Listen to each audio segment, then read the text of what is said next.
ان الحمد للہ وحدہ والصلاة والسلام علی من لا نبی بعد۔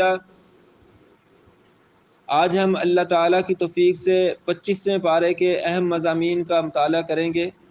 25ویں پارے کا آغاز سورہ حامیم السجدہ کی آیت نمبر 47 سے ہوتا ہے۔ یہاں اللہ رب العالمین فرماتے ہیں اعوذ باللہ السمیع العلیم من الشیطان الرجیم من حمزہ ونفخہ ونفثہ بسم اللہ الرحمن الرحیم الیہ یرد علم الساعة وما تخرج من ثمرات من اکمامها وما تحمل من انثى ولا تضع الا بعلمه ويوم يناديهم أين شركائي قالوا آذنا كما منا من شهيد۔ اللہ رب العالمین، اللہ احکم الحاکمین، اللہ رب رحمان اپنے مقدس دین کلام قرآن کریم میں ارشاد فرماتے ہیں الیہ یرد علم الساعة، قیامت کا علم جو ہے وہ اللہ تعالیٰ ہی کی طرف لوٹایا جاتا ہے، یعنی قیامت کا علم اللہ کے سوا کسی کے پاس نہیں ہے، کب آنی ہے، کس وقت آنی ہے۔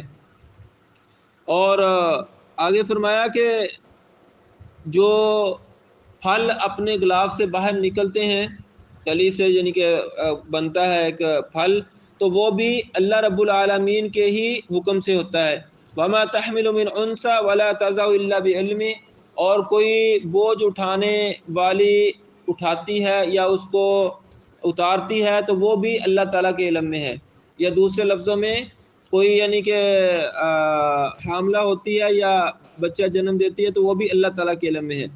وَيَوْمَ يُنَادِيهِمْ أَيْنَ شُرَكَائِي، اور قیامت کے دن ہم پکار کر ان سے پوچھیں گے کہ کہاں ہے وہ جن کو تم میرا شریک ٹھہرا کے بیٹھے ہوئے تھے، ٹھیک ہے نا، جن کو تم سمجھتے تھے کہ یہ اللہ کا شریک ہے، حالانکہ اللہ تعالیٰ نے بار بار قرآن پاک کے اندر ارشاد فرمایا کہ کوئی بھی اللہ تعالیٰ کا شریک نہیں ہے۔ وَضَلَّ عَنْهُمْ مَا كَانُوا يَدْعُونَ مِن قَبْلُ، اور جن کو وہ اس سے پہلے پکارتے تھے وہ ان سے گم ہو جائیں گے، ٹھیک ہے نا، یعنی ان کو ملیں گے نہیں وہاں پر، جن کو وہ پکارتے تھے مدد کے لیے دنیا کے اندر، وہاں پر وہ ان کو نظر بھی نہیں آئیں گے، ان سے گم ہو جائیں گے، وہ کہیں گے پتہ نہیں کہاں چلے گئے ہیں۔ تو اس کے بعد آگے سورۃ الشورى شروع ہوتی ہے۔ شورا کا مطلب ہوتا ہے مشورہ کرنا، اس سورت کے اندر آپس میں مشورہ کرنے کے حوالے سے بیان ہوا ہے، اس لیے اس سورت کا نام سورۃ الشورى ہے۔ یہاں اس سورت کے اندر اللہ رب العالمین شروع میں اپنی جو ہے وہ قرآن کریم کی جو ہے وہ شان بیان فرماتے ہیں، اس کے حوالے سے دلائل بیان فرماتے ہیں کہ یہ اللہ رب العالمین کی طرف سے حق ہے کتاب، اور آگے جو ہے وہ اللہ رب العالمین نے فرمایا آیت نمبر 9 کے اندر، یہاں اللہ تعالیٰ فرماتے ہیں ام اتخذوا من دونہ اولیاء، کیا انہوں نے اللہ کے سوا اور اولیاء بنا لیے ہیں اور مددگار ٹھہرا لیے ہیں، فاللہ الولی، پس اللہ رب العالمین اکیلا ہی تمہارا ولی ہے، وہی تمہارا دوست ہے، وَهُوَ يُحْيِي وَيُمِيتُ وَهُوَ يُحْيِي الْمَوْتَى، اور وہی مردوں کو زندہ کرنے والا ہے، وَهُوَ عَلَى كُلِّ شَيْءٍ قَدِيرٌ، اور وہ ہر چیز پر پوری طرح سے قدرت رکھنے والا ہے۔ تو اللہ رب العالمین کے سوا کسی اور کو مددگار سمجھنا یہ بہت بڑا دھوکہ اور نقصان ہے۔ اور اسی طرح اسی سورت کی آیت نمبر 17 میں اللہ تعالیٰ فرماتے ہیں اللہ الذی انزل الکتاب بالحق والمیزان، اللہ رب العالمین وہ ذات ہے جس نے یہ کتاب نازل فرمائی حق کے ساتھ اور عدل کے ساتھ، میزان کے ساتھ۔ وما یدریک لعل الساعة قریب، اور ہو سکتا ہے کہ قیامت بالکل قریب ہی آ چکی ہو، یعنی قیامت کا علم شروع میں بیان ہوا نا اس پارے کے شروع میں پہلی آیت میں بھی کہ قیامت کا علم اللہ تعالیٰ کے پاس ہے، تو یہاں بھی فرمایا کہ ہو سکتا ہے قیامت بالکل قریب آ گئی ہو اور تمہیں اس کا پتہ بھی نہ ہو۔ تو اسی طرح آگے جو ہے وہ اسی سورت کی آیت نمبر 19 میں اللہ تعالیٰ ارشاد فرماتے ہیں اللہ لطیف بعبادہ یرزق من یشاء وہو القوی العزیز، اللہ تبارک تعالیٰ اپنے بندوں پر بڑا ہی لطف و کرم فرمانے والا ہے، اور یرزق من یشاء، وہ جس کو چاہتا ہے رزق عطا فرماتا ہے، وہو القوی، وہ طاقت والا ہے، العزیز، زبردست ہے، زبردست بھی ہے اور طاقت والا بھی ہے۔ اللہ تعالیٰ جس کو چاہتا ہے رزق عطا فرماتا ہے، اپنی مرضی سے اللہ تعالیٰ نے ایک رزق کا ایک طریقہ مقرر فرمایا ہوا ہے۔ تو اگر اللہ تعالیٰ فرماتے ہیں اسی سورت کی آیت نمبر 27 میں وَلَوْ بَسَطَ اللَّهُ الرِّزْقَ لِعِبَادِهِ لَبَغَوْا فِي الْأَرْضِ، اگر اللہ تعالیٰ سب لوگوں کو زمین کے اندر جتنے بھی ہیں ان کو وسیع رزق دے دیتا، کھلے عام رزق، جتنا مرضی جتنا جس کو دل چاہتا لے لیتا، تو وہ کیا کرتے لبغاؤ فی الارض، وہ زمین کے اندر فساد پھیلانا شروع کر دیتے، سرکشی دکھانا شروع کر دیتے۔ تو یہ جو اللہ تعالیٰ نے جو ایک پیمانہ مقرر فرمایا، کسی کو اللہ تعالیٰ رزق دے کر آزماتا ہے، زیادہ دے کر، کسی کو کم دے کر آزماتا ہے، یہ اللہ تعالیٰ کی طرف سے امتحان ہے۔ اگر اللہ سب کو لیے کھول دیتا نا، لو جتنا مرضی کھاتے رہو جتنا مرضی، تو پھر کیا ہوتا، سرکشی پھیل جاتی، کیونکہ شیطان نے تو سرکشی پھیلانی تھی، تو ہر کوئی جو ہے وہ اپنے آپ کو اس کا مالک سمجھتے ہوئے دوسروں کو بھوکا رکھنے کی کوشش کرتا۔ تو اللہ رب العالمین نے رزق کا اختیار اپنے پاس ہی رکھا ہوا ہے۔ تو یہاں جو ہے وہ سورہ شورا کی نسبت سے مشورے کے حوالے سے اللہ رب العالمین نے جو ارشاد فرمایا وہ مومنوں کی صفات میں ارشاد فرمایا ہے، آیت نمبر 37 سے شروع ہوتی ہیں۔ یہاں اللہ رب العالمین فرماتے ہیں والذین یجتنبون کبائر الاسم، جو اللہ کے نیک مومن بندے ہیں وہ کبیرہ گناہوں سے محفوظ رہنے کی کوشش کرتے ہیں، والفواحش، اور فحاشی سے دور رہتے ہیں، وَإِذَا مَا غَضِبُوا هُمْ يَغْفِرُونَ، اور جب وہ کسی بات پہ غصے ہوتے ہیں تو کیا کرتے ہیں، معاف فرما دیتے ہیں، ٹھیک ہے نا، کسی پر غصہ آ جائے تو معافی کی روش اختیار کرتے ہیں۔ والذین استجابوا لربہم، اور یہ وہ لوگ ہیں جو اپنے رب کا حکم مانتے ہیں، اس کی بات کو مانتے ہیں، اس کو قبول کرتے ہیں، وَأَقَامُوا الصَّلَاةَ، اور نماز قائم کرتے ہیں، وَأَمْرُهُمْ شُورَىٰ بَيْنَهُمْ، اور آپس میں ایک دوسرے سے مشورہ کرتے ہیں۔ مشورہ کرنا بھی ایک امانت ہوتی ہے، اور کوئی مشورہ آپ سے کرے تو اس کو اچھا مشورہ دینا چاہیے، ٹھیک ہے نا۔ تو جو مومن ہوتے ہیں وہ آپس میں مشورہ کرتے ہیں۔ نبی کریم صلی اللہ علیہ وسلم بعض اوقات جنگ کے موقع پر جو ہے وہ اپنے صحابہ کرام سے مشورہ فرما لیا کرتے تھے۔ وَمِمَّا رَزَقْنَاهُمْ يُنْفِقُونَ، اور یہ وہ لوگ ہیں جو اللہ کے راہ میں ہمارے دیے ہوئے رزق سے خرچ کرتے ہیں۔ وَالَّذِينَ إِذَا أَصَابَهُمُ الْبَغْيُ هُمْ يَنْتَصِرُونَ، یہ وہ لوگ ہیں جب یہ کوئی یعنی کہ سرکشی دکھائے تو یہ جو ہے وہ مدد کیے جاتے ہیں، یعنی کہ اگر ان پر کوئی تکلیف آتی تو اللہ رب العالمین کی طرف سے ان کی مدد ہوتی ہے۔ اور پھر آگے جو ہے وہ فرمایا کہ وَلَمَنْ صَبَرَ وَغَفَرَ إِنَّ ذَلِكَ لَمِنَ الْعَزْمِ الْأُمُورِ، بے شک جو صبر کرتا ہے اور معافی کی روش اختیار کرتا ہے تو یہ بہت بڑے عزم والے کاموں میں سے ہے۔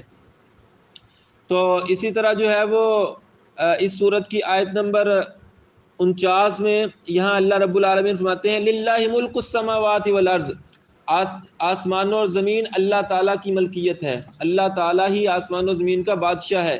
یخلق ما یشاء، جو چاہتا ہے پیدا فرماتا ہے، یہب لمن یشاء اناثا، جس کو اللہ رب العالمین چاہتا ہے بیٹیاں عطا فرماتا ہے، ویہب لمن یشاء الذکور، اور جس کو اللہ رب العالمین چاہتا ہے لڑکے یعنی بیٹے عطا فرماتا ہے، اور یزوجہم ذکرانا و اناثا، اور جس کو چاہتا ہے بیٹے اور بیٹیاں ملا کر عطا فرما دیتا ہے، وَيَجْعَلُ مَن يَشَاءُ عَقِيمًا، اور جس کو اللہ رب العالمین چاہتا ہے عقیم یعنی بانچ رکھ لیتا ہے، کچھ بھی عطا نہیں کرتا۔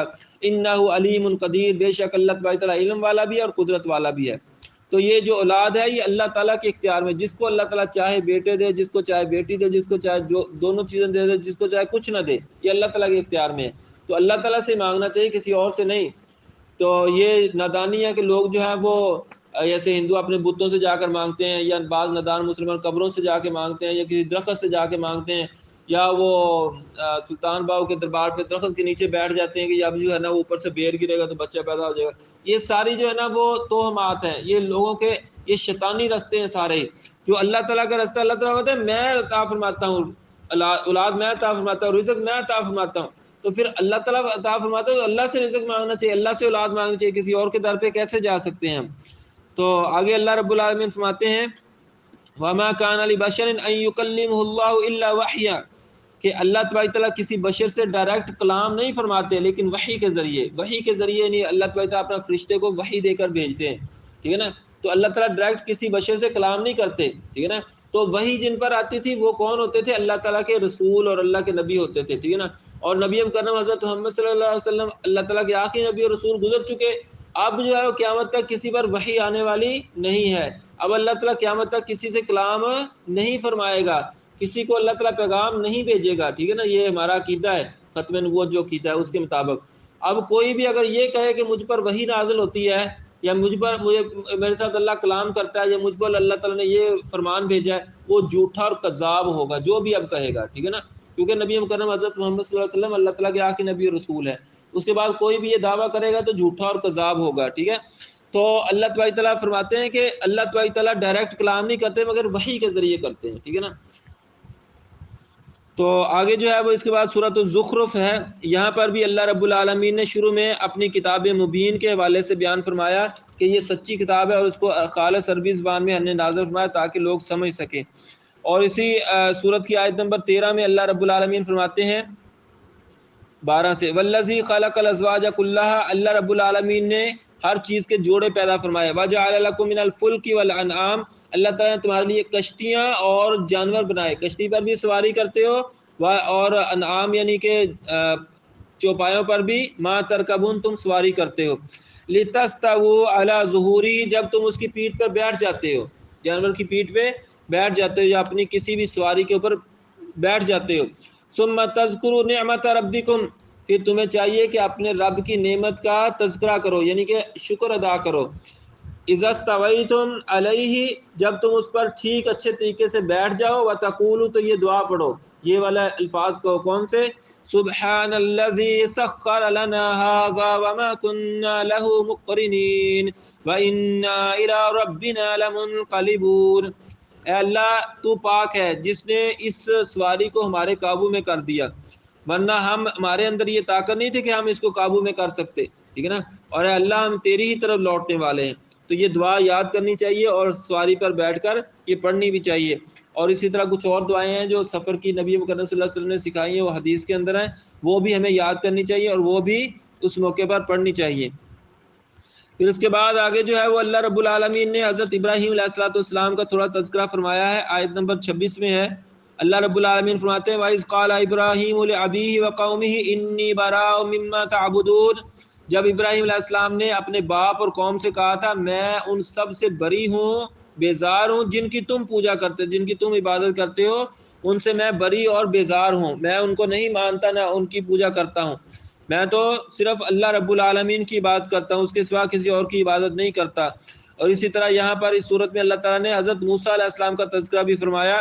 آیت نمبر 36 میں ہے، 46 میں اللہ رب العالمین فرماتے ہیں وَلَقَدْ أَرْسَلْنَا مُوسَىٰ بِآيَاتِنَا إِلَىٰ فِرْعَوْنَ وَمَلَئِهِ، ہم نے موسیٰ علیہ السلام کو اپنی کھلی نشانیاں معجزات دے کر فرعون اور اس کے سرداروں کے پاس بھیجا.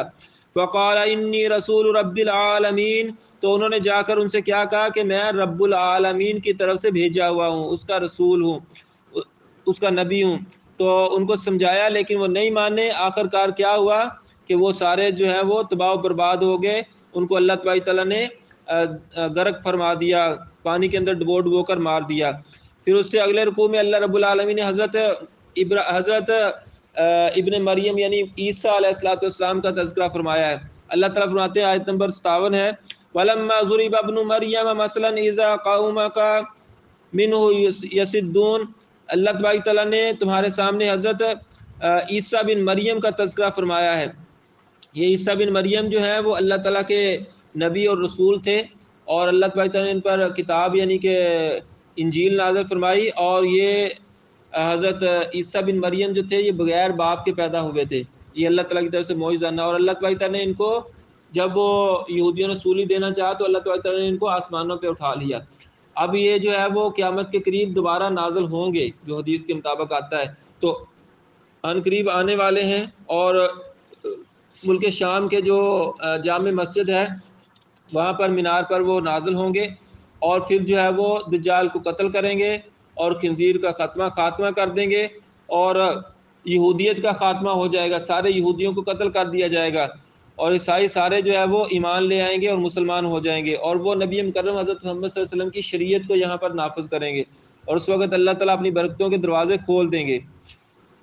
اسی طرح اس سورہ زخرف کی آیت نمبر 69 میں یہاں پر اللہ رب العالمین فرماتے ہیں الذین آمنوا بآیاتنا وکانوا مسلمین، جو لوگ اللہ تعالیٰ کی آیات پر ایمان لاتے ہیں اور مسلمان ہوتے ہیں، مسلمین ہوتے ہیں، ادخلوا الجنۃ انتم وازواجکم تحبرون، تو ان سے کہا جائے گا کہ آج جنت کے اندر داخل ہو جاؤ تم بھی اور تمہاری بیویاں بھی، یہاں پر جو ہے وہ سکون اور آرام سے رہو.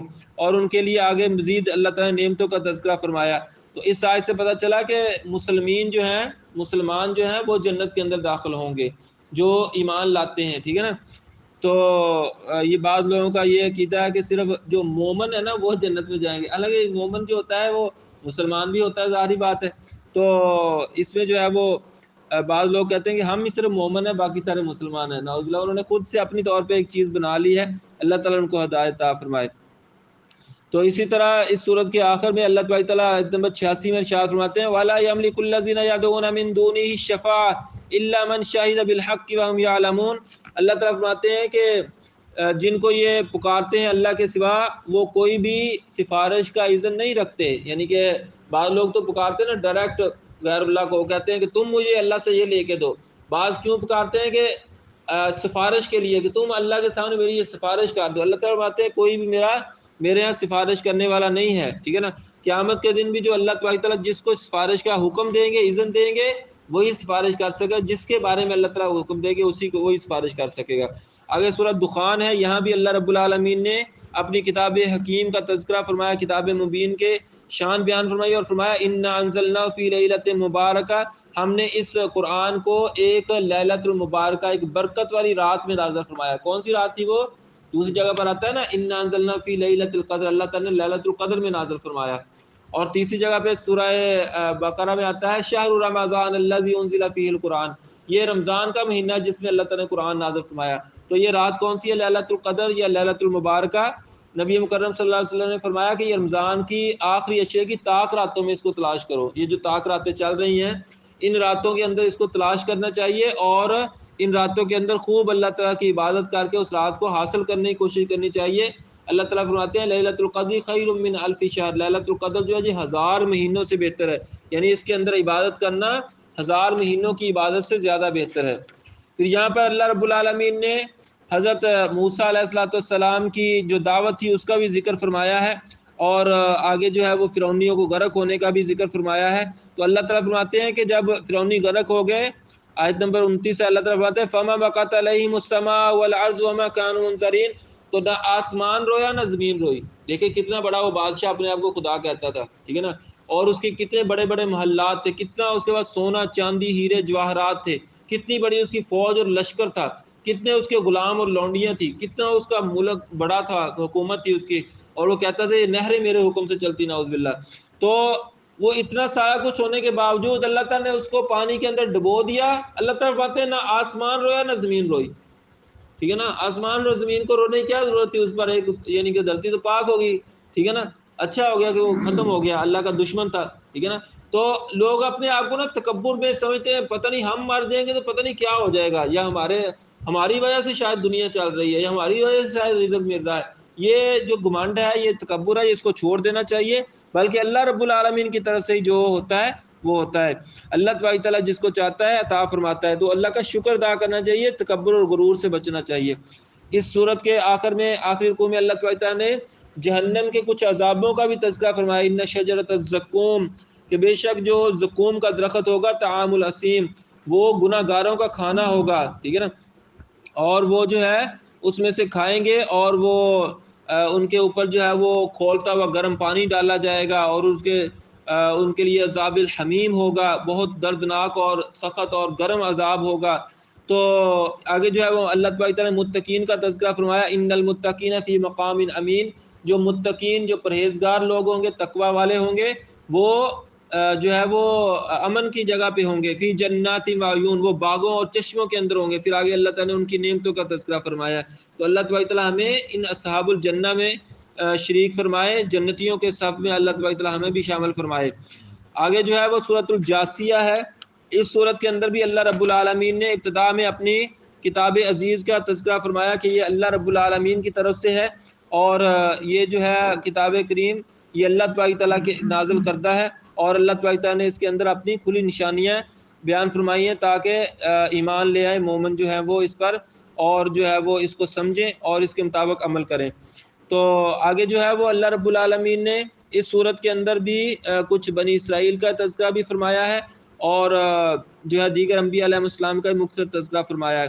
اور اس کے اندر اللہ رب العالمین نے فرمایا کہ یہ جو دہریے ہیں، جو دہر یعنی زمانے کی پوجا کرتے ہیں، ان کا بھی تذکرہ فرمایا۔ اللہ تعالیٰ فرماتے ہیں، آیت نمبر 24 ہے، وَقَالُوا مَا هِيَ إِلَّا حَيَاتُنَا الدُّنْيَا نَمُوتُ وَنَحْيَا وَمَا يُهْلِكُنَا إِلَّا الدَّهْرُ، وہ کہتے ہیں کہ یہ دنیا کی زندگی ہے جس کے اندر جینا ہے، مرنا ہے بس، اور ہم نہیں مرتے، نہیں ہلاک ہوتے، مگر زمانہ ہلاک کر دیتا ہے۔ یعنی کہ یہ بعض کافروں کا گمان ہے کہ جو سسٹم چل رہا ہے نا وہ اس کے مطابق ہی ہم بس چل رہے ہیں، بس وہ زمانہ ہی ہمیں ہلاک کر دیتا ہے، بس ختم ہو جاتے ہیں۔ اللہ تعالیٰ کا نہیں کردار، وہ یہ مانتے نہیں ہیں۔ یہ داہری ہے، جو روس کے اندر ایتھسٹ وغیرہ سارے داہری ہے نا، وہ سارے وہ کہتے ہیں کہ نہ اللہ تعالیٰ ہے، نہ کوئی بنانے والا، نہ کوئی کرنے والا، ٹھیک ہے نا، اور یہ خود بخود ہی سارا نظام چل رہا ہے، خود ہی ہم پیدا ہوتے ہیں، خود ہی مار رہے ہیں، خود ہی جاری ہو رہا ہے۔ تو یہ اللہ تبارک تعالیٰ نے اس آیت کے اندر ان کا رد فرمایا ہے۔ اللہ تبارک تعالیٰ فرماتے ہیں وَمَا لَهُم بِذَلِكَ مِنْ علم، ان کے پاس کوئی علم نہیں ہے، انہم الا یظنون، یہ صرف ظن کی پیروی کرتے ہیں، یعنی گمان رکھتے ہیں، ایسا گمان ہے ان کا، اصل علم نہیں ہے۔ یہ اپنے آپ کو تو یہ بہت بڑے سائنٹسٹ اور بڑے بڑے جو ہے نا پی ایچ ڈی ڈاکٹرز اپنے آپ کو کہلاتے ہیں، لیکن ان کو یہ بھی شعور اور علم نہیں ہے۔ اللہ تعالیٰ فرماتے ہیں یہ بے علم لوگ ہیں کہ ان کو پتہ ہی نہیں ہے کہ اللہ رب العالمین قل اللہ یحییکم ثم یمیتکم، صرف اللہ تبارک تعالیٰ نے تمہیں پیدا فرمایا ہے، وہی تمہیں موت دے گا، ثم یجمعکم الی یوم القیامۃ لا ریب فیہ، پھر اللہ تبارک تعالیٰ تم سب کو جمع کرے گا جس کے آنے میں کوئی شک نہیں اس دن۔ اور ولکن اکثر الناس لا یعلمون، لیکن اکثر لوگ علم نہیں رکھتے۔ اس پارے کی آخری آیت کے اندر بھی اللہ رب العالمین نے اپنی توحید کا تذکرہ فرمایا، اپنی شان بیان فرمائی۔ اللہ تبارک تعالیٰ فرماتے ہیں فَلِلَّهِ الْحَمْدُ رَبِّ السَّمَاوَاتِ وَرَبِّ الْعَرْضِ رَبِّ الْعَالَمِينَ، ساری تعریفیں اللہ کے لیے ہیں جو آسمانوں کا رب ہے، جو زمین کا رب ہے، تمام عالمین کا رب ہے۔ حالانکہ ایک دفعہ اللہ تبارک تعالیٰ رب کا ذکر فرما دے تو سب کا ہی رب تھا، لیکن اللہ تعالیٰ نے فرمایا رب السماوات رب الارض رب العالمین وَلَهُ الْكِبْرِيَاءُ فِي السَّمَاوَاتِ وَالْأَرْضِ، اس کی کبریائی ہے، اس کی بڑائی ہے آسمانوں میں بھی زمین میں بھی، وَهُوَ الْعَزِيزُ الْحَكِيمُ، وہ بڑا ہی عزت والا اور حکمت والا ہے۔ تو اللہ رب العالمین اپنی ہمیں جو ہے وہ توحید کو ماننے کی توفیق عطا فرمائے۔ اللہ تعالیٰ کی حمد و ثنا اور بڑائی کبریائی ہمیں بھی بیان کرنے کی توفیق عطا فرمائے۔ اللہ رب العالمین ہمیں کتاب و سنت کو سیکھنے، سمجھنے، عمل کرنے، دوسروں تک پہنچانے کی توفیق عطا فرمائے۔ سبحانک اللہم و بحمدک، اشہد ان لا الہ الا انت، استغفرک و اتوب الیک، والسلام۔